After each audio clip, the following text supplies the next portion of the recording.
Saudara-saudariku yang terkasih, salam sejahtera bagi kita semua. Salah satu amunisi andalan bagi orang-orang yang tidak suka dengan kekristenan adalah dengan menggugat iman akan Yesus Kristus.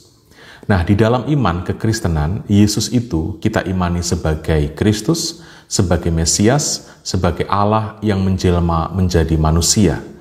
Dari Yesus itulah kita belajar bagaimana menjadi manusia yang benar, dan dari Yesus itulah kita juga belajar bagaimana mengimani Allah yang benar.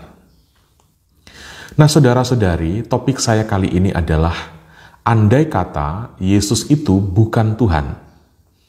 Mari kita lihat apa yang ada di dalam kemanusiaan Yesus ketika identitas ketuhanannya kita kesampingkan.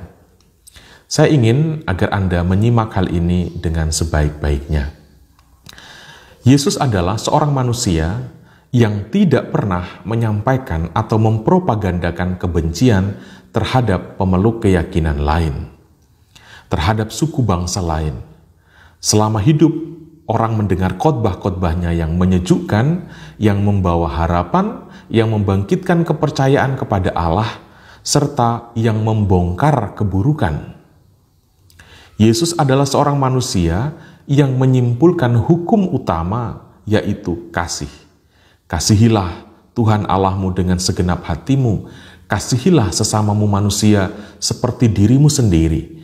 Bahkan terhadap para musuh pun, Yesus mengatakan tentang kasihilah musuh-musuhmu, doakanlah orang yang membenci kamu. Dia juga mengatakan tidak ada kasih yang lebih besar daripada kasih seorang yang menyerahkan nyawa bagi sahabatnya. Yesus adalah seorang manusia yang tidak dikuasai oleh nafsu. Rekam jejak atas Yesus tidak menunjukkan adanya catatan mengenai nafsu akan wanita. Sebagai tokoh fenomenal saat itu, tidak mungkin rasanya kalau hal ini ditutup-tutupi. Tentang nafsu seksual, Yesus malah berkata, mengingini seorang perempuan saja itu sudah bersinah. Apalagi tentang poligami, tak mungkin Yesus mengiyakan. Demikian pula, Yesus tidak bernafsu akan kuasa dan juga akan kekerasan.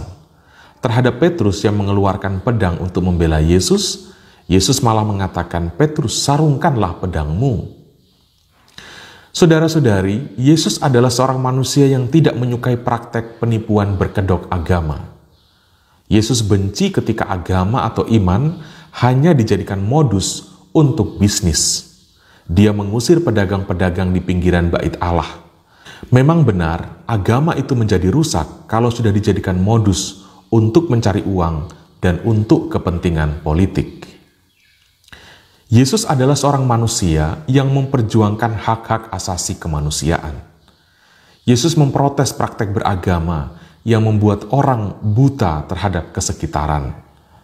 Yesus tidak suka orang yang merasa beragama ketika sudah beribadah tetapi masih membenci manusia yang lain. Yesus tidak suka dengan orang yang merasa beragama tetapi cuek dan masa bodoh dengan sesamanya. Injil-Injil menceritakan bagaimana Yesus menyembuhkan orang pada hari Sabat. Yesus rela dicap pembangkang demi kemanusiaan. Yesus adalah seorang manusia yang mau berdialog dengan orang-orang yang dianggap kafir, yang dianggap berdosa, yang dianggap najis. Bukan hanya dengan orang yang sakit secara fisik, Yesus juga tidak menolak orang yang secara sosial, secara moral, bahkan secara iman dianggap bobrok. Yesus tidak pernah menajiskan orang, Yesus tidak pernah mengkafir-kafirkan orang, belas kasihnya tertuju lintas batas. Yesus adalah seorang manusia yang tidak pernah mengkambing hitamkan orang lain, tidak pernah menyalahkan Allah, tidak pernah memojokkan orang lain.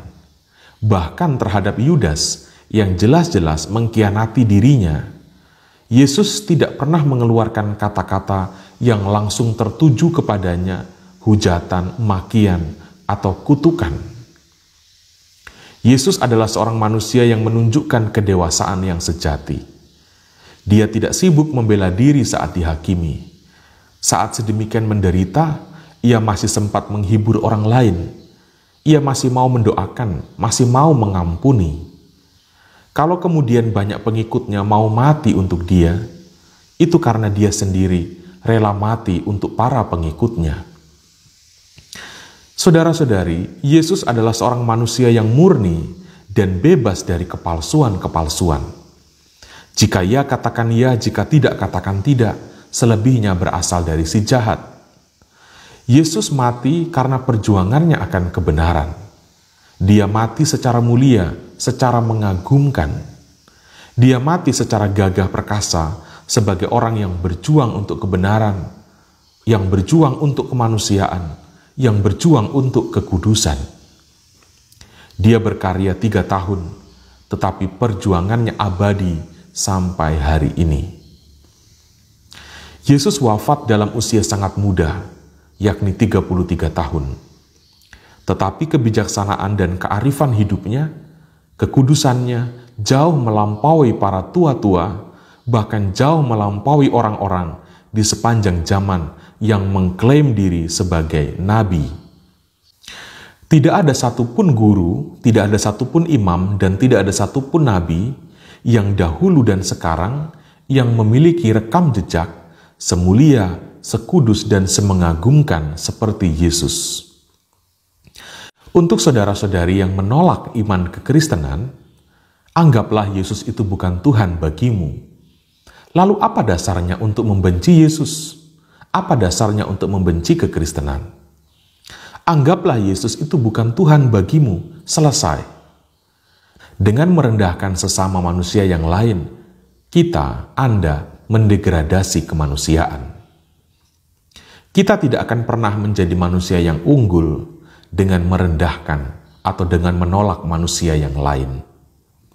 Kalau ada ajaran yang mengajarkan sebaliknya, bagi saya itu ajaran keliru. Itu ajaran palsu. Saudara-saudari, untuk saya, setelah saya mengenal sejauh ini, andai kata Yesus itu bukan Tuhan, toh saya akan tetap memilih Yesus daripada memilih yang lain. Andai kata Yesus itu bukan Tuhan, toh saya akan tetap menjadikan Dia sebagai Tuan bagi hidup saya. Mengapa? Karena saya tidak menjumpai ada satu makhluk pun di muka bumi ini yang lebih pantas dipanggil Tuan, Guru, dan Nabi selain Yesus. Tetapi memang sejak dahulu, iblis tidak mau Yesus dijadikan Tuan, apalagi akhirnya dikenali dan diimani sebagai Tuhan. Sebab iblis tahu, ketika banyak manusia mengakui Yesus sebagai Tuhan, kedok iblis itu terbongkar. Itulah mengapa iblis begitu berhasrat untuk menghancurkan kekristenan baik dari dalam maupun dari luar. Sebab kekristenan itu ancaman serius bagi iblis. Anggaplah Yesus itu bukan Tuhan bagimu. Bagiku, selama-lamanya Yesus adalah Tuhan dan Allahku. Tuhan memberkati kita semua.